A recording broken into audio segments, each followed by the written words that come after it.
बिस्मिल्लाहिर्रहमानिर्रहीम, अस्सलाम वालेकुम। तो बेटा आज हम लोग पहले चैप्टर से बुक को स्टार्ट करने जा रहे हैं। जिन बच्चों ने शुरू से क्लासेस अटेंड की थी, जिन्होंने सारे लेक्चर्स लिए हैं, उनकी तो रिवीजन हो जाएगी, और जो बच्चे लेट आए थे, उन्होंने हमें लेट ज्वाइन किया था, या जिन्होंने कुछ लेक्चर्स मिस किए हुए हैं, उनके लिए ये गोल्डन चांस है। वो अब कोई भी लेक्चर अपना मिस ना करें, क्योंकि हम इसके बाद हमारे पास शायद इतना टाइम ना हो कि हम दोबारा आपको कोई भी टॉपिक समझा सकें। सो अभी आप साथ साथ सारे अपने टॉपिक्स को क्लियर कर लें। ओके, तो पहले हम बुक का इंट्रोडक्शन देखते हैं कि बुक में हमारे पास टोटल है 8 चैप्टर्स, जिनमें से 7 चैप्टर्स को हम लोग ऑलरेडी डिस्कस कर चुके हैं। इनमें से हम लोगों ने इनकी एक्सरसाइज भी पढ़ ली है, इनकी टेस्ट और सेल्फ को भी कंप्लीट कर लिया था, और डेफिनेटली जितने भी टॉपिक्स थे वो सारे भी हमारे कंप्लीटेड हैं, न्यूमेरिकल्स भी हो चुके हैं। एक चैप्टर रहता है जो कि है chapter number 8, unit 8, chemical reactivity. सो केमिकल रिएक्टिविटी एक शॉर्ट सा चैप्टर है, और उसको हम लोगों ने MCQs के लिए और शॉर्ट क्वेश्चंस के लिए ही प्रिपेयर करना है, तो इसको हम लास्ट में प्रिपेयर कर लेंगे। उसके अलावा बाकी जितने भी चैप्टर्स हैं वो हम पहले ही डिस्कस कर चुके हैं, तो अभी आप लोगों की रिवीजन हो जाएगी। चैप्टर नंबर 1 से हम स्टार्ट करते हैं। पहला चैप्टर है हमारे पास fundamentals of chemistry. Fundamentals mean बुनियादी या बेसिक कॉन्सेप्ट, जो कि केमिस्ट्री में हम अगले चैप्टर्स में यूज़ करेंगे, इसी चैप्टर में भी यूज़ होंगे। जितनी भी बुनियादी बातें हैं, बेसिक कॉन्सेप्ट हैं, उन तमाम बेसिक कॉन्सेप्ट को हम इस चैप्टर में स्टडी करेंगे, इसीलिए इसको नेम दिया गया है फंडामेंटल्स ऑफ केमिस्ट्री। तो बेटा इसके मेजर कॉन्सेप्ट की बात करते हैं कि इस चैप्टर में हम बेसिकली कौन कौन से मेजर कॉन्सेप्ट हैं जिनको स्टडी करेंगे। सबसे पहले आ जाती है हमारे पास ब्रांच ऑफ केमिस्ट्री। अगर हमने अभी इस बुक को स्टार्ट किया है, केमिस्ट्री को आप लोग पहली दफ़ा ज़िंदगी में आपने स्टार्ट किया है, तो डेफिनेटली पहले आप केमिस्ट्री को समझेंगे कि केमिस्ट्री क्या है, देन उसकी ब्रांचेस के बारे में पढ़ेंगे, फिर बेसिक डेफिनेशंस की तरफ जाएंगे, क्योंकि हमने यहाँ पर सारी बेसिक चीज़ों को पढ़ना है। चैप्टर ही हमारे पास फंडामेंटल्स ऑफ केमिस्ट्री है, तो इसमें हम बेसिक चीज़ों को ही स्टडी करेंगे।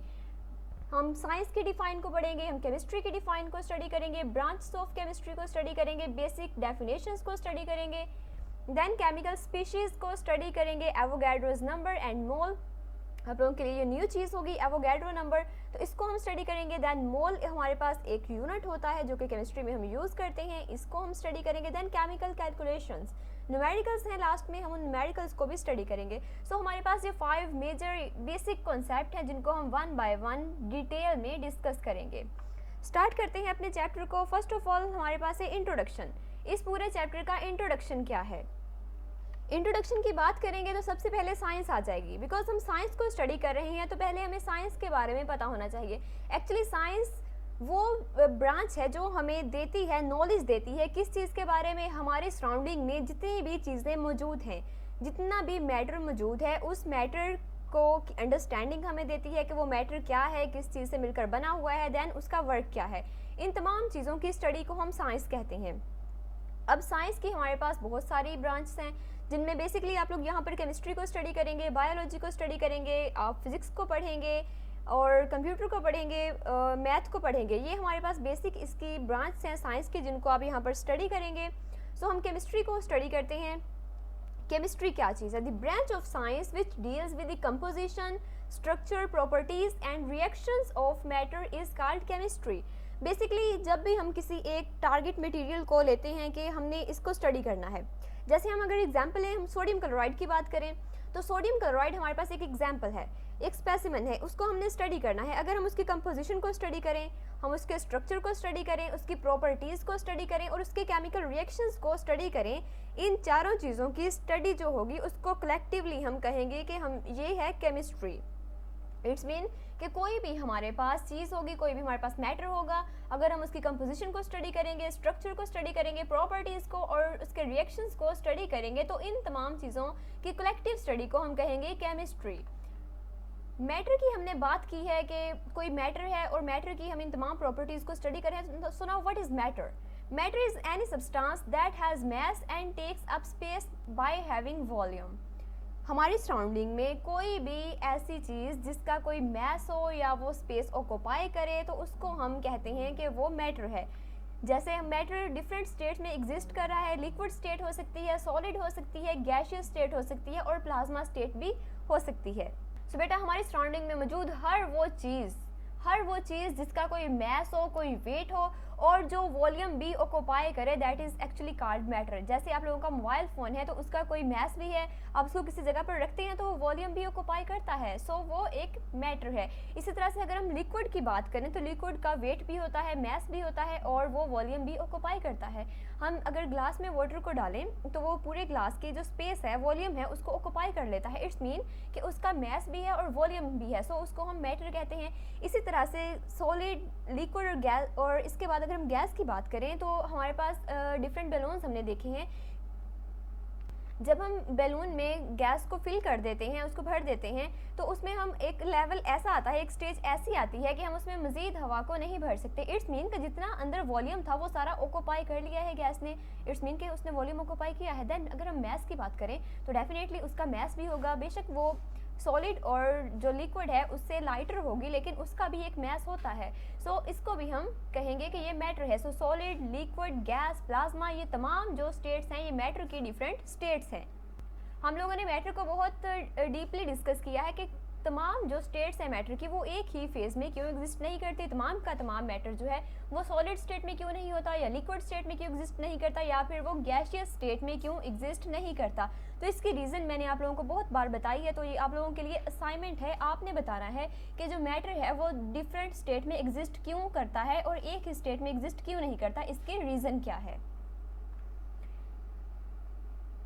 देन हमारे पास 4 पॉइंट्स आ जाते हैं केमिस्ट्री के डिफाइन के पॉइंट्स। कंपोजिशन है, स्ट्रक्चर है, प्रॉपर्टीज़ हैं एंड रिएक्शंस हैं।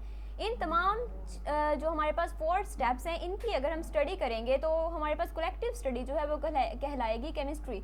सोडियम क्लोराइड की हम लोग बात कर रहे थे, तो अगर हम उसकी कंपोजिशन की बात करें तो वो सोडियम और क्लोरीन से मिलकर बना होता है और उसका मोलर मास होता है 58.44 ग्राम पर मोल। ये होगी उसकी कंपोजिशन की बात। देन अगर हम उसके स्ट्रक्चर की बात करें तो उसका स्ट्रक्चर होता है क्रिस्टलाइन स्ट्रक्चर। इट्स मीन कि जो पॉजिटिव और नेगेटिव आयंस होते हैं, sodium cations and chloride anions, वो 3 डायमेंशनल पैटर्न में एक रेगुलर शेप में अरेंज होते हैं, जस्ट लाइक दिस। इस तरह से सोडियम और क्लोराइड आयंस ने एक दूसरे को सराउंड किया हुआ होता है और एक क्रिस्टलाइन स्ट्रक्चर बनाया हुआ होता है। सो इस टाइप की जो हमारे पास स्ट्रक्चर आती है उसको हम क्रिस्टलाइन स्ट्रक्चर कहते हैं। यहाँ पर जो रेड कलर की आपको डॉट्स नज़र आ रहे हैं ये कैटाइंस हैं और जो ग्रीन कलर के नज़र आ रहे हैं ये एनाइंस हैं। ग्रीन कलर वाले जो एनाइंस हैं उनके ऊपर नेगेटिव चार्ज है और कैटाइंस के ऊपर पॉजिटिव चार्ज है। देख लें यहाँ पर कि हर पॉजिटिव को नेगेटिव चार्जेस ने सराउंड किया हुआ है और हर नेगेटिव को पॉजिटिव चार्जेस ने सराउंड किया हुआ है। ऐसा आपको कहीं भी नज़र नहीं आएगा कि एक नेगेटिव के साथ दूसरा नेगेटिव ही अटैच हो। नेगेटिव के बाद पॉजिटिव होगा, पॉजिटिव के बाद again negative, then positive, then negative. तो इस तरह से इनकी एक 3 डायमेंशनल पैटर्न में बड़ी ही रेगुलर अरेंजमेंट होती है और ये क्रिस्टलाइन शेप बनाते हैं। सो 2 चीज़ें यहाँ पर होगी, कंपोजिशन होगी, स्ट्रक्चर हो गया। देन प्रॉपर्टीज़ की बात करते हैं। प्रॉपर्टीज़ में बेटा इनकी फिजिकल प्रॉपर्टीज़ आ जाएंगी। फिजिकल प्रॉपर्टीज़ का जब भी हम नाम लेंगे तो फर्स्ट ऑफ ऑल हमारे माइंड में आएगा कि उसकी जो हमारे पास मैटर है उसकी शेप कैसी है, उसकी हार्डनेस क्या है, उसका कलर क्या है, उसकी फॉर्मेशन किस तरह की है, एंड उसका melting point, boiling point, freezing point, density, ये तमाम जो चीज़ें हैं, तमाम जो पॉइंट्स हैं वो आ जाते हैं एक्चुअली प्रॉपर्टीज़ में। देन हम रिएक्शंस को स्टडी करेंगे कि अगर हम सोडियम क्लोराइड की ही बात करें वो वाटर के साथ किस टाइप का रिएक्शन देगा। तो जब हम सोडियम क्लोराइड को वाटर में ऐड करते हैं तो वो कम्प्लीटली सॉल्युबल हो जाता है, जस्ट लाइक दिस। सोडियम और क्लोराइड आयंस यहाँ पर मौजूद हैं। वाटर के मॉलिक्यूल्स आएंगे, जो ऑक्सीजन है वो पॉजिटिव आयंस को यहाँ से अपने साथ लेकर जाएगा, यहाँ से जो फोर्सेस हैं उनको ब्रेक डाउन हो जाएगी उनकी और न्यू फोर्सेस की क्रिएशन हो जाएगी। तो जो पॉजिटिव आयंस होंगे उनको वाटर के नेगेटिव मॉलिक्यूल्स का जो पार्ट है वो सराउंड कर लेगा और इस क्रिस्टल में जो नेगेटिव आयंस मौजूद हैं उनको वाटर के पॉजिटिव पार्ट सराउंड कर लेंगे। सो इस तरह से जो सोडियम क्लोराइड है कम्प्लीटली सराउंड कर लेंगे वाटर के मॉलिक्यूल्स इन आयंस को और इस तरह से ये वाटर में डिसॉल्व हो जाएंगे। सो बेटा कोई भी हमारे पास सैंपल होगा, उस सैंपल की अगर हम इन 4 पॉइंट्स को डिस्कस करेंगे, स्टडी करेंगे, तो इस स्टडी को कलेक्टिवली हम कहेंगे केमिस्ट्री। कंपोजिशन को स्टडी करेंगे, स्ट्रक्चर को स्टडी करेंगे, प्रॉपर्टीज़ को स्टडी करेंगे एंड उसके केमिकल रिएक्शंस को स्टडी करेंगे। देन आ जाते हैं हमारे पास एडवांटेज कि केमिस्ट्री की हम स्टडी यहाँ पर करेंगे तो हम देखेंगे कि एवरीडे लाइफ में इसके क्या एडवांटेज हैं। हमारी ज़िंदगी के तकरीबन तमाम फील्ड्स में ही केमिस्ट्री के बहुत ज़्यादा यूजेस हैं। जो बेसिक यूजेस हैं, जो मेन यूजेस हैं वो हैं पेट्रोकेमिकल प्रोडक्ट्स। अब पेट्रोकेमिकल प्रोडक्ट्स किन चीज़ों को कहते हैं? Petrochemicals produced from petroleum can be classified as olefins and aromatics. Petrochemicals actually produce होते हैं पेट्रोलियम से। पेट्रोलियम क्या चीज़ है? पेट्रोलियम भी आप लोगों के लिए एक न्यू टर्म होगी, पेट्रोकेमिकल्स भी न्यू टर्म है, तो हम इनको पहले डिस्कस कर लेते हैं कि what is petroleum. Petroleum is a dark brownish और greenish black coloured viscous liquid. Actually ये एक लिक्विड है जो कि नेचुरली एग्जिस्ट करता है और ऑर्गेनिक कंपाउंड्स का एक मेन सोर्स है। ऑर्गेनिक कंपाउंड का मेन सोर्स है और नेचुरली ये एग्जिस्ट करता है। इसका कलर क्या होता है? डार्क ब्राउनिश और ग्रीनिश ब्लैक कलर, इस तरह का इसका कलर होता है। इसको हम रॉक ऑयल भी कहते हैं बिकॉज हम इसको ड्रिलिंग करके रॉक्स से निकालते हैं। Petroleum is a main source of organic compound. It consist of several compounds mainly hydrocarbon. ये हाइड्रोकार्बन्स पर कंसिस्ट होता है और ये मेन सोर्स है ऑर्गेनिक कंपाउंड का। अब हमने यहाँ पर ऑर्गेनिक कंपाउंड की भी बात की है और हाइड्रोकार्बन्स की भी बात की है। तो ऑर्गेनिक कंपाउंड और हाइड्रोकार्बन में क्या डिफरेंस है? जब हम ऑर्गेनिक केमिस्ट्री की डिफाइन को स्टडी करेंगे देन हम वहाँ पर इन चीज़ों को भी डिस्कस कर लेंगे। तो बेसिकली यहाँ पर जो पेट्रोलियम है वो सोर्स है ऑर्गेनिक कंपाउंड्स का भी और हाइड्रोकार्बन्स का भी। अब ये जो पेट्रोलियम है ये एक प्योर कंपाउंड नहीं होता। इनफैक्ट ये बहुत सारे अदर ऑर्गेनिक कंपाउंड से, बहुत सारे हाइड्रोकार्बन से मिलकर बना हुआ होता है और एक मिक्सचर होता है। तो बेटा इस फॉर्म में हम इसको यूज़ नहीं कर सकते, ये बिल्कुल यूजलेस होता है। सो क्या करते हैं कि इसकी डिफरेंट जो फ्रैक्शंस हैं, जो जितने भी इसमें ऑर्गेनिक कंपाउंड्स हैं, जितने भी हाइड्रोकार्बन्स हैं, उन सबको हमने सेपरेट करना है। अब हम इसको सेपरेट कैसे करेंगे? डिस्टिलेशन के प्रोसेस को यूज़ करते हुए। डिस्टिलेशन एक्चुअली प्योर मैटर को दूसरी चीज़ों से सेपरेट करने के नाम को कहते हैं। या फिर हमारे पास कोई एक मिक्सचर है तो उस मिक्सचर को हमने डिफरेंट फ्रैक्शंस में डिवाइड कर देना है। इस प्रोसेस को हम कहते हैं डिस्टिलेशन। डिस्टिलेशन की हमारे पास दो टाइप्स है, एक है फ्रैक्शनल डिस्टिलेशन, दूसरी है डिस्ट्रक्टिव डिस्टिलेशन। सो पेट्रोलियम की फ्रैक्शंस को सेपरेट करने के लिए जिस डिस्टिलेशन के प्रोसेस को हम यूज़ करते हैं that is actually called fractional distillation. और ये फ्रैक्शनेटिंग कॉलम है। इस कॉलम में हम पेट्रोलियम को लेते हैं और उसको हीट करते हैं on the basis of their boiling points. Boiling points की बेस पर जितने भी पेट्रोलियम में फ्रैक्शंस मौजूद होंगी वो सेपरेट आउट होती जाएंगी। यहाँ पर देख सकते हैं आप लोग पेट्रोलियम गैस है जो कि 25 डिग्री सेल्सियस पर सेपरेट होगी। पेट्रोलियम में that is ether 30 to 80 degree Celsius पर सेपरेट हुई। गैसोलीन है जिसको हम पेट्रोल भी कहते हैं, गाड़ियों में यूज़ करते हैं, उसकी फ्रैक्शन सेपरेट हुई है on 80 to 170 degree Celsius. Then kerosene oil है 170 to 250 डिग्री सेल्सियस के टेम्परेचर की रेंज में ये वाली फ्रैक्शन जो है ये सेपरेट होगी। देन उसके बाद डीजल ऑयल आ जाता है 250 to 350 डिग्री सेल्सियस पर सेपरेट होगा। Then fuel oil 350 to 400 degree Celsius पर सेपरेशन होगी फ्यूल ऑयल की। और देन जो हमारे पास यहाँ पर बच जाएगा रेजिड्यूल ऑयल होगा 400 डिग्री सेल्सियस से अबव पर जाकर ये वाला रेजिड्यूल बच जाएगा। अब ये वाला जो रेजिड्यूल है ये भी कोई वेस्ट मटेरियल नहीं है। इनफैक्ट ये भी अभी मिक्सचर है बहुत सारे और हाइड्रोकार्बन्स का और ऑर्गेनिक कंपाउंड्स का, इसके भी फ्रैक्शन अलग से की जाती है। सो बेटा पेट्रोलियम की फ्रैक्शनल डिस्टिलेशन से जो हमें फ्रैक्शंस यहाँ पर मिली हैं इन फ्रैक्शंस को हम लोग पेट्रोकेमिकल प्रोडक्ट्स कहते हैं और इनकी भी सेपरेशन से और भी बहुत सारे कंपाउंड्स मिलते हैं। Each fraction is not a single compound, rather each of it consist of different organic compounds. हमारे पास अभी जितनी यहाँ पर हमें फ्रैक्शंस मिली हैं ये भी एक्चुअली कोई एक सिंगल कंपाउंड पर कंसिस्ट नहीं होती। इनको भी अगर हम नेक्स्ट फर्दर इनकी भी सेपरेशन करें तो हमें और भी बहुत सारे ऑर्गेनिक कंपाउंड्स मिलेंगे।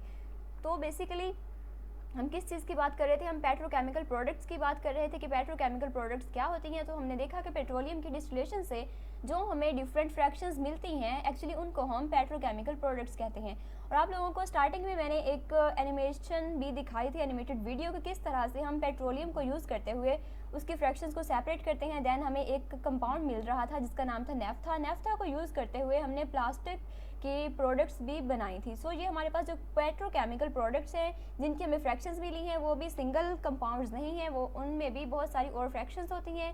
उन फ्रैक्शंस को हम लोग सेपरेट आउट करते हैं और डिफरेंट प्रोडक्ट्स बनाते हैं। अब वो प्रोडक्ट्स कौन कौन सी होती हैं? वो मेडिसिन्स होती हैं, इसके अलावा सोप्स एंड डिटर्जेंट्स हैं, पेंट्स होते हैं, पिगमेंट्स होते हैं। अब जो पिगमेंट्स हैं एक्चुअली पिगमेंट्स वो कंपाउंड्स हैं जो किसी भी चीज़ को कलर देते हैं। कलर देने के लिए हम यूज़ करते हैं जिन कंपाउंड्स को उनको हम पिगमेंट्स कहते हैं। पिगमेंट्स के अलावा पेस्टिसाइड्स की फॉर्मेशन होती है, इंसेक्टिसाइड्स की फॉर्मेशन होती है पेट्रोकेमिकल प्रोडक्ट से, और पेपर की फॉर्मेशन होती है। तो ये तमाम वो प्रोडक्ट्स हैं जिनकी फॉर्मेशन करते हैं पेट्रोकेमिकल प्रोडक्ट्स को यूज़ करते हुए। तो बेटा जहाँ पर साइंस के, जहाँ पर केमिस्ट्री के इतने ज़्यादा हमें फ़वाइद हैं, वहाँ पर इसके थोड़े से डेंजरस इफ़ेक्ट भी मौजूद हैं हमारे इन्वायरमेंट में। जैसे कि इंडस्ट्रीज़ जो हैं, जो कि केमिस्ट्री की बेस पर ही चल रही हैं, वहाँ पर केमिकल्स को यूज़ करते हुए ही हम डिफरेंट प्रोडक्ट की फॉर्मेशन कर रहे होते हैं, तो एक्चुअली वो कुछ टॉक्सिक सब्सटेंस भी जनरेट करती हैं। जैसे कि टॉक्सिक वाटर होता है, टॉक्सिक प्ल्यूटेंट्स होते हैं, एयर प्ल्यूटेंट्स होते हैं, जो कि हमारे इन्वायरमेंट को भी पोल्यूट कर रहे हैं। अगर हम वाटर की बात करें तो बहुत सारी ऐसी इंडस्ट्रीज़ हैं जो कि अपना पोल्यूटेड वाटर जो है वो यूज़ कर रही होती है। यहाँ पर वाटर जब वो पोल्यूट हो जाता है तो वो नज़दीक वाली वाटर बॉडीज़ में, जो साफ़ वाटर बॉडीज़ होती हैं, उनमें उस वाटर को ऐड कर देती हैं, जिसकी वजह से सारे का सारा वाटर जो है वो पोल्यूट हो जाता है। एज अ रिज़ल्ट इंडस्ट्री से आने वाले वाटर में अब काफ़ी ज़्यादा अमाउंट में डिफरेंट न्यूट्रिएंट्स भी होते हैं, डिफरेंट एलिमेंट्स होते हैं। सो वो क्या करते हैं कि एकदम वाटर की जो न्यूट्रिशन है उसको वो इंक्रीज़ कर देते हैं, और यहाँ पर जितने भी बैक्टीरिया मौजूद होंगे वो उनकी ग्रोथ जो है वो तेज़ हो जाती है, और वो सारी ऑक्सीजन को यूज़ कर लेते हैं। ऑक्सीजन यूज़ हो जाती है और बाद में क्या होता है कि जितने भी ऑर्गेनिजम्स होते हैं उनकी डेथ स्टार्ट हो जाती है। वो वाटर के ऊपर एक ग्रीन कलर की लेयर बना देते हैं और मज़ीद ऑक्सीजन जो है वो वाटर में एब्जॉर्ब नहीं होती। सो अंडर वाटर जितनी भी फिशेस वगैरह मौजूद होती हैं, अल्टीमेटली उनकी डेथ स्टार्ट हो जाती है। सो इस तरह से एक तो वाटर पोल्यूट होता है, और दूसरा एक्वेटिक लाइफ पर भी इफ़ेक्ट होता है, जो वाटर हम ऐड कर देते हैं वाटर बॉडीज़ में उसकी वजह से। देन पोल्यूटेड एयर है कि जितनी भी हमारे पास ये इंडस्ट्रीज़ वगैरह हैं वो एयर जो है उसको भी पोल्यूट कर रही हैं। कैसे? क्योंकि इंडस्ट्रीज़ में जो धुआं वहाँ से निकल रहा होता है, एक्चुअली वो अनबर्न्ड, उसमें हाइड्रोकार्बन्स मौजूद होते हैं। इसके अलावा और भी बहुत से टॉक्सिक सब्सटेंसेस भी होते हैं, जब वो साफ़ एयर में शामिल होते हैं तो सारी की सारी एयर को पोल्यूट कर देते हैं। सो इस तरह से जो इंडस्ट्रीज़ हैं, एक तो वो वाटर को ख़राब कर रही हैं, दूसरा वो एयर को भी ख़राब कर रही हैं। और यही जो एयर होती है, पोल्यूटेड एयर होती है, वो काज बन रही होती है एसिड रेन का भी। बट जो इसके साइड इफ़ेक्ट्स हैं वो बहुत कम है, लेकिन इसकी जो इम्पोर्टेंस है, इसके यूजेस हैं, जो इसके बेनिफिट्स हैं, वो बहुत ज़्यादा हैं। कैसे? ये हमारी हेल्थ को इम्प्रूव करने के लिए भी डिफरेंट टेक्निक्स को हम यूज़ करते हैं, केमिस्ट्री की टेक्निक्स को, जैसे हम मेडिसिन की फॉर्मेशन करते हैं। इसके अलावा इन्वायरमेंट को इम्प्रूव कर रही है, and to explore and to conserve the natural resources. Natural resources हमारे पास कौन से रिसोर्सेज हैं? जैसे अगर हम वाटर की बात करें, हम पेट्रोलियम की बात करें, हम कोल की बात करें, नेचुरल गैस की बात करें, तो केमिस्ट्री की हेल्प से हम इन नेचुरल रिसोर्सेज को कंजर्व कर रहे हैं, और जो न्यू हमारे पास ज़खायर मौजूद हैं नेचुरल रिसोर्सेज के, हम उनको भी डिस्कवर करने में कामयाब हो रहे हैं। सो बेटा इंट्रोडक्शन के बाद हम मेन टॉपिक की तरफ चलते हैं, जो कि है ब्रांच ऑफ केमिस्ट्री। सबसे पहले हम केमिस्ट्री की ब्रांच को स्टडी करेंगे। कितनी ब्रांच है? यहाँ पर हमारे पास टोटल 8 हैं। Physical chemistry, organic chemistry, inorganic chemistry, biochemistry, industrial chemistry, nuclear chemistry, environmental chemistry and analytical chemistry. तो ये हमारे पास टोटल 8 ब्रांच है केमिस्ट्री की। इनको हम सारी ब्रांच को 1 बाय 1 स्टडी करेंगे। फर्स्ट है हमारे पास फिजिकल केमिस्ट्री। फिजिकल केमिस्ट्री की डिफाइन देखते हैं। Physical chemistry is defined as the branch of chemistry that deals with the relationship between the composition and physical properties of matter along with the changes in them। Actually physical chemistry में हमने किस किस चीज़ को study करना है? कोई हमारे पास matter दिया हुआ है, मैटर की कंपोजिशन और उसकी फिजिकल प्रॉपर्टीज़ में जो रिलेशन है हमने उसको स्टडी करना है, और उस मैटर में जो चेंजिंग्स आ रही हैं उस चीज़ को स्टडी करना है। यहाँ पर हमने क्या चीज़ स्टडी करनी है? एक तो रिलेशनशिप स्टडी करना है, मैटर में कंपोजिशन और फिजिकल प्रॉपर्टीज़ का जो रिलेशनशिप है उसको हम स्टडी करेंगे, और दूसरी चीज़ है हमारे पास जो चेंजिंग्स आ रही हैं मैटर में उसको स्टडी करेंगे। कंपोजिशन मीन कि मैटर कौन कौन से एलिमेंट से मिलकर बना हुआ है, इस चीज़ को हमने यहाँ पर स्टडी करना है। देन फिजिकल प्रॉपर्टीज़ आ जाती हैं। फिजिकल प्रॉपर्टीज़ में हमारे पास आ जाती है कि ये चीज़ जो है ये हार्ड है या फिर ये सॉफ्ट है, इसका कलर क्या है, इसका मेल्टिंग पॉइंट क्या है, बॉइलिंग पॉइंट क्या है, इसकी डेंसिटी क्या है। सो इन दो चीज़ों का हम रिलेशनशिप स्टडी करेंगे। एंड नेक्स्ट है हमारे पास कि मैटर में जो चेंजिंग्स आ रही हैं हम उनको भी स्टडी करेंगे। चेंजिंग्स की हम बात कर रहे हैं तो कैसी चेंजिंग्स हो सकती हैं? जैसे अगर हम वाटर के मॉलिक्यूल की बात करें तो वाटर की कंपोजिशन हम जानते हैं कि वाटर का फार्मूला क्या है, H2O। ये हमारे पास आ जाता है वाटर का फार्मूला। 2 हाइड्रोजन है, 1 ऑक्सीजन है, तो ये हो गई इसकी कंपोजिशन। देन हमने इसकी प्रॉपर्टीज़ और इसकी कंपोजिशन में एक रिलेशनशिप को स्टडी करना है कि इसकी प्रॉपर्टीज़ क्या आ जाती हैं। ये कौन सी स्टेट में एग्जिस्ट कर रहा है, इसका मेल्टिंग पॉइंट क्या है, इसका बॉइलिंग पॉइंट क्या है, इसकी डेंसिटी क्या है, इसकी कंपोजिशन और इन प्रॉपर्टीज़ का हम रिलेशन को स्टडी करेंगे और उसके बाद इस मैटर में होने वाले चेंजिंग्स को भी स्टडी करेंगे।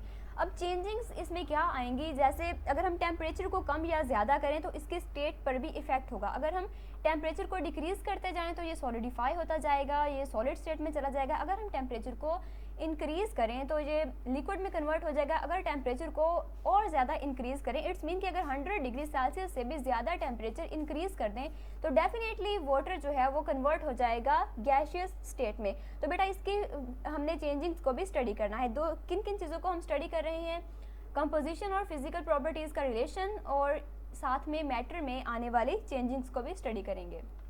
तो ये हमारे पास आ जाती है फिजिकल केमिस्ट्री। देन इसका स्कोप क्या है कि फिजिकल केमिस्ट्री की ब्रांच में हम किन किन चीज़ों को स्टडी करेंगे। तो ये हमारे पास ये वाले पॉइंट्स हैं जिनको हमने स्टडी करना है। सबसे पहले हमारे पास स्ट्रक्चर ऑफ एटम, हम एटम के स्ट्रक्चर को स्टडी करेंगे। देन फॉर्मेशन ऑफ मॉलिक्यूल की फॉर्मेशन किस तरह से होती है। कोई भी दो एटम्स होंगे, वो अपने इलेक्ट्रॉन्स को शेयर करके जो प्रोडक्ट बनाएंगे that is actually called molecule.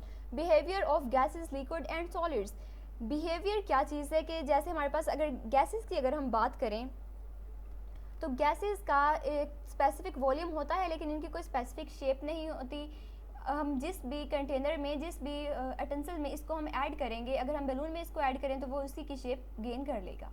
इसी तरह से लिक्विड की बात करें तो लिक्विड फ्लो करते हैं, और अगर हम सॉलिड्स की बात करें तो सॉलिड्स के जो मॉलिक्यूल्स होते हैं, जो पार्टिकल्स होते हैं, उनमें जस्ट वाइब्रेशनल मोशन होती है। तो ये इनका बिहेवियर है, हम बिहेवियर को स्टडी करेंगे। देन है the study of the effect of temperature, temperature के से क्या इफेक्ट होता है मैटर की स्टेट पर। तो जैसे हमने अभी वाटर की स्टेट को डिस्कस किया कि अगर हम टेम्परेचर को डिक्रीज़ करें तो जो वाटर है वो सॉलिडिफाई हो जाएगा। अगर हम उसके टेम्परेचर को 100 डिग्री सेल्सियस से भी बढ़ा दें तो जो लिक्विड है हमारे पास, लिक्विड वाटर होता है, वो गैस में कन्वर्ट हो जाता है। तो हम डिफरेंट सब्सटेंसेस के ऊपर टेम्परेचर का इफेक्ट भी स्टडी करेंगे। किस ब्रांच में? फिजिकल केमिस्ट्री की ब्रांच में। देन हम radiations on matter are studied under this branch, हमने इफेक्ट को स्टडी करना है कि रेडिएशंस का मैटर पर क्या इफेक्ट होता है। ये तमाम चीज़ों की जो स्टडी है ये आ जाती है फिजिकल केमिस्ट्री में। इसको आप स्कोप भी कह सकते हैं या फिर इसको आप एप्लीकेशंस भी कहते हैं, फिजिकल केमिस्ट्री की एप्लीकेशंस। सो नेक्स्ट है हमारे पास सेकंड ब्रांच है organic chemistry. Organic chemistry is the study of covalent compounds of carbon and hydrogen and their derivatives. Organic compounds में हम कौन से कंपाउंड्स को स्टडी करेंगे? फर्स्ट ऑफ ऑल तो और हम कोवलेंट कंपाउंड्स की बात करेंगे। देन कौन से कोवलेंट कंपाउंड? कार्बन और हाइड्रोजन के कोवलेंट कंपाउंड्स और उनके डेरिवेटिव्स। अब कार्बन और हाइड्रोजन पर बेटा जितने भी हमारे पास कंपाउंड्स दिए हुए होंगे, अगर वो just and just carbon and hydrogen पर कंसिस्ट हो तो हम उनको हाइड्रोकार्बन्स कहते हैं। अगर कार्बन और हाइड्रोजन के अलावा कोई थर्ड एक भी एटम उनमें ऐड हो जाएगा देन हम उसको हाइड्रोकार्बन नहीं कह सकते, हम उनको डेरिवेटिव कह सकते हैं, ऑर्गेनिक कंपाउंड कह सकते हैं। सो फर्स्ट ऑफ ऑल हम कोवलेंट कंपाउंड को रिवाइज कर लेते हैं कि कोवलेंट कंपाउंड्स किस तरह के कंपाउंड्स होते हैं। सो हमने यहाँ पर बात की है हाइड्रोकार्बन्स की। हाइड्रोकार्बन्स वो कंपाउंड्स होते हैं जो जस्ट और जस्ट कार्बन और हाइड्रोजन पर कंसिस्ट होते हैं। कार्बन का एटॉमिक नंबर है हमारे पास 6। सो इसके वैलेंस शेल में कितने इलेक्ट्रॉन्स होते हैं? इसके वैलेंस शेल में होते हैं 4 इलेक्ट्रॉन्स, पहले शेल में आगे 2 इलेक्ट्रॉन्स, उसके बाद जो हमारे पास दूसरा शेल है और वही हमारे पास वैलेंस शेल में वैलेंस शेल भी है तो उसमें है 4 इलेक्ट्रॉन्स, और हाइड्रोजन में जस्ट 1 इलेक्ट्रॉन है। अब कार्बन को अपना वैलेंस शेल कंप्लीट करने के लिए, अपना ऑक्टेट कंप्लीट करने के लिए मजीद 4 इलेक्ट्रॉन्स ही रिक्वायर्ड हैं। इसी तरह से हाइड्रोजन को भी अपना वैलेंस शेल कंप्लीट करने के लिए मजीद 1 इलेक्ट्रॉन चाहिए। अब कार्बन जो है इसकी टेंडेंसी है कि ये ना तो इलेक्ट्रॉन अपने 4 के 4 इलेक्ट्रॉन किसी को दे सकता है और ना ही कोई दूसरा एटम इसे 4 इलेक्ट्रॉन डोनेट कर सकता है। अब देखिए जैसे ये हमारे पास कार्बन है तो इसके वैलेंस शेल में मौजूद हैं 4 इलेक्ट्रॉन्स, 1 2 3 एंड 4। इसी तरह से हाइड्रोजन है तो हाइड्रोजन के वैलेंस शेल में मौजूद है जस्ट 1 इलेक्ट्रॉन। अब कार्बन को अपना ऑक्टेट कंप्लीट करने के लिए 4 मजीद इलेक्ट्रॉन्स रिक्वायर्ड हैं, हाइड्रोजन को अपना ऑक्टेट कंप्लीट करने के लिए 1 और इलेक्ट्रॉन चाहिए। तो ये क्या करेंगे? ये अपने इलेक्ट्रॉन शेयर कर लेंगे, शेयरिंग के थ्रू ये अपने जो ऑक्टेट है, अपना डुप्लेट है, उसको कंप्लीट कर लेंगे। एक और बात बेटा कि अगर हम कार्बन की बात कर रहे हैं तो इसके वैलेंस शेल में होंगे 8 इलेक्ट्रॉन्स, इसलिए हम इसके लिए ऑक्टेट रूल को यूज़ करते हैं। और हाइड्रोजन के वैलेंस शेल में बिकॉज जस्ट 2 इलेक्ट्रॉन्स होते हैं तो इसके लिए हमने ऑक्टेट का वर्ड यूज़ नहीं करना, हमने डुप्लेट का वर्ड यूज़ करना है। 2 हमारे पास रूल्स होते हैं, एक है डुप्लेट रूल, एक है octet rule. Duplet rule mean के वो एलिमेंट्स जिनके वैलेंस शेल में 2 इलेक्ट्रॉन्स होते हैं वो डुप्लेट रूल को फॉलो करते हैं, और जिनके वैलेंस शेल में 8 इलेक्ट्रॉन्स आते हैं वो फिर डेफिनेटली ऑक्टेट रूल को फॉलो करते हैं और अपने वैलेंस शेल में 8 इलेक्ट्रॉन्स कंप्लीट करते हैं। अब हमने यहाँ पर ये वर्ड यूज़ करना है कि कार्बन को अपना ऑक्टेट कंप्लीट करने के लिए मज़ीद 4 इलेक्ट्रॉन्स रिक्वायर्ड हैं, और हाइड्रोजन को अपना डुप्लेट कंप्लीट करने के लिए मज़ीद 1 इलेक्ट्रॉन चाहिए। तो क्या होगा कि यहाँ पर 4 हाइड्रोजन्स आ जाएंगे और वो अपने ये वाले जो 1-1 इलेक्ट्रॉन है वो कार्बन के साथ शेयर कर लेंगे, और इनकी बॉन्डिंग हो जाएगी कुछ इस तरह से। सो बेटा ये इस तरह से अपने इलेक्ट्रॉन्स को शेयर कर लेंगे। कार्बन के ये वाले इलेक्ट्रॉन्स हैं जिनको मैंने डॉट से रिप्रेजेंट किया हुआ है, 4 इलेक्ट्रॉन्स है कार्बन के, और 4 ही यहाँ पर हाइड्रोजन्स आ गए विद 1 इलेक्ट्रॉन। तो हाइड्रोजन और कार्बन अपने 1-1 इलेक्ट्रॉन को यहाँ पर शेयर कर लेंगे, और इस तरह से हाइड्रोजन का डुप्लेट कंप्लीट हो जाएगा और कार्बन का ऑक्टेट कंप्लीट हो जाएगा। और इस कंपाउंड को हम इस तरह से शो करवाते हैं, एक लाइन से इन 2 इलेक्ट्रॉन्स को हम यहाँ पर शो करवा देंगे, और हर लाइन पर यहाँ पर एक हाइड्रोजन अटैच होगा। इसी तरह से यहाँ पर भी एक हाइड्रोजन, इधर भी एक हाइड्रोजन और इधर भी एक हाइड्रोजन। और ये जो केमिकल फार्मूला है ये बना है CH4 का। CH4 क्या है? That is called methane. ये वो गैस है जो हम घरों में यूज़ करते हैं एज अ फ्यूल खाना बनाने के लिए। अब बेटा यहीं पर आप लोग हाइड्रोकार्बन्स का और ऑर्गेनिक कंपाउंड का कॉन्सेप्ट भी क्लियर कर लें। ये वाला जो कंपाउंड है आप देख सकते हैं कि ये कार्बन और हाइड्रोजन पर कंसिस्ट है। इट्स मीन कि इसमें जितने भी एटम्स मौजूद हैं वो जस्ट और जस्ट कार्बन और हाइड्रोजन है, तो हम इसको और कह सकते हैं कि ये एक हाइड्रोकार्बन है। लेकिन अगर ऐसा हो कि इसमें किसी एक हाइड्रोजन की जगह पर कोई और एटम अटैच हो तो हम इसको ऑर्गेनिक कंपाउंड तो कह सकते हैं, फिर हम इसको हाइड्रोकार्बन नहीं कह सकते। जैसे अगर हम यहाँ से इस हाइड्रोजन को रिमूव करवा कर यहाँ पर हम कोई हेलोजन अटैच करवा दें, जैसे कि यहाँ पर अगर हम क्लोरीन को ऐड करवा दें, तो अब इसमें कार्बन और हाइड्रोजन के अलावा एक और एटम भी आ गया है जो कि कोई ना तो कार्बन है ना हाइड्रोजन है। सो इसको अब हम ऑर्गेनिक कंपाउंड नहीं कह सकते, इसको हम कहेंगे कि ये एक सॉरी मैं उलट कर गई, आई थिंक इसको अब हम कोई हाइड्रोकार्बन नहीं कह सकते। अब ये हमारे पास एक ऑर्गेनिक कंपाउंड है। सो बेटा जो हाइड्रोकार्बन्स हैं वो हमारे पास पेरेंट एटम्स हैं, पेरेंट मॉलिक्यूल्स हैं, उन्हीं को यूज़ करते हुए हम डिफरेंट ऑर्गेनिक कंपाउंड्स को प्रिपेयर कर सकते हैं। हमने क्या करना है, जस्ट हमने यहाँ से हाइड्रोजन्स को हटाकर किसी भी और एटम को ऐड करवाते जाएंगे तो ये हमारे पास डिफरेंट ऑर्गेनिक कंपाउंड्स बनते जाएंगे। सो organic chemistry is the study of covalent compound. जिस तरह से हमने ये कोवलेंट कंपाउंड बनाया है, कार्बन और हाइड्रोजन का कोवलेंट कंपाउंड, इनको हम हाइड्रोकार्बन्स भी कहते हैं, और इनके डेरिवेटिव्स की स्टडी को हम नाम देते हैं ऑर्गेनिक केमिस्ट्री का। कंपाउंड्स बेसिकली हमारे पास 2 तरह के हैं, organic compounds and inorganic compounds. Organic compounds obtaining from living things, जैसे कि हमारे पास एनिमल है या फिर प्लांट सोर्सेज है, इनसे जो जिन कंपाउंड्स को हम ऑब्टेन करते हैं उनको हम नेम देते हैं ऑर्गेनिक कंपाउंड्स का। एंड वो तमाम के तमाम कंपाउंड्स जिनको हम नॉन लिविंग थिंग्स से ऑब्टेन करते हैं हम उनको नेम देते हैं इनऑर्गेनिक कंपाउंड्स का, जैसे कि मिनरल सोर्सेज से। सो अभी हम ऑर्गेनिक को स्टडी कर रहे हैं, इसके बाद हम इनऑर्गेनिक को भी डिस्कस करेंगे। सो बेटा बहुत ही ज़्यादा स्टार्टिंग में जब अभी इतनी ज़्यादा डेवलपमेंट नहीं हुई थी साइंस की फील्ड में, देन ये चीज़ कंसीडर की जाती थी कि जो ऑर्गेनिक कंपाउंड्स है वो जस्ट और जस्ट हम लिविंग सोर्सेज से ही ऑब्टेन कर सकते हैं, जैसे कि एनिमल सोर्सेज या फिर प्लांट सोर्सेज। इसकी रीज़न क्या थी कि एनिमल में या फिर प्लांट्स में कोई एक स्पेसिफिक फोर्स मौजूद है जिस फोर्स के वजह से ही ऑर्गेनिक कंपाउंड्स की फॉर्मेशन होती है। उस मिस्टीरियस फोर्स को नेम दिया गया था वाइटल फोर्स का, और ये जो थ्योरी थी इस थ्योरी को नेम दिया गया था वाइटल फोर्स थ्योरी का। और साइंटिस्ट था हमारे पास स्वेडिश केमिस्ट जैकब बेrzelius, जिसने ये थ्योरी प्रेजेंट की थी vital force theory. According to his theory जो जितने भी ऑर्गेनिक कंपाउंड्स हैं वो किन चीज़ों में मौजूद होते हैं, या तो फिर लिविंग सोर्सेज प्लांट्स में होंगे या फिर एनिमल सोर्सेज से हम उन्हें ऑब्टेन कर सकते हैं। लेकिन बहुत जल्द इस थ्योरी को रिजेक्ट कर दिया गया, rejection of vital force theory by Friedrich Wöhler. Friedrich Wöhler ने इस थ्योरी को रिजेक्ट कर दिया by the preparation of urea. Vital force theory suffered death blow in 1828 when Wooler synthesized the first organic compound named urea। उसने urea को prepare किया, inorganic substances को use करते हुए उसने एक ऑर्गेनिक सब्सटेंस की फॉर्मेशन कर दी। और ये अमोनिया की जो फॉर्मेशन हुई थी ये एक एक्सीडेंटल फॉर्मेशन थी। एक्चुअली फ्रेडरिक को खुद भी नहीं पता था कि वो इनऑर्गेनिक सब्सटेंसेस को यूज़ करते हुए एक ऑर्गेनिक कंपाउंड को ही फॉर्मेशन कर देगा। वो एक्चुअली किस चीज़ की फॉर्मेशन कर रहा था, वो अमोनियम साइनेट की फॉर्मेशन कर रहा था। ये उसका था टारगेट प्रोडक्ट जो उसने बनाना था। लेकिन इस प्रोडक्ट को जब उसने हीट कर दिया एक्सीडेंटली और इसमें रीअरेंजमेंट हुई और ये कन्वर्ट हो गया यूरिया में। अब हम देखते हैं कि किस तरह से कौन सी हमारे पास सीक्वेंस है, कौन से रिएक्शंस हैं जिनके थ्रू यूरिया की हुई थी फॉर्मेशन। सो फ्रेडरिक क्या कर रहा था, वो प्रिपरेशन करवाने वाला था अमोनियम साइनेट की। कौन से वो रिएक्टेंट्स को यूज़ कर रहा था, उसके पास रिएक्टेंट्स मौजूद थे अमोनियम सल्फेट और मौजूद था पोटाशियम साइनेट। अमोनियम सल्फेट और पोटाशियम साइनेट को जब उसने रिएक्ट करवाया तो वो कन्वर्ट हो गए, कौन सी उसको प्रोडक्ट मिली, अमोनियम साइनेट मिली, यही, और साथ में पोटाशियम सल्फेट की फॉर्मेशन हो गई। ये उसका था टारगेट प्रोडक्ट जो उसने जिसकी प्रोडक्ट की फॉर्मेशन करनी थी। देन एक्सीडेंटली जब उसने हीट कर दिया दोबारा से इस प्रोडक्ट को, तो वो कन्वर्ट हो गई अमोनिया गैस में और हाइड्रोजन साइनाइड में। हाइड्रोजन साइनाइड और अमोनियम गैस रीअरेंज हुए और कन्वर्ट हो गए यूरिया में। सो इस तरह से एक्सीडेंटली प्रिपरेशन हो गई यूरिया की।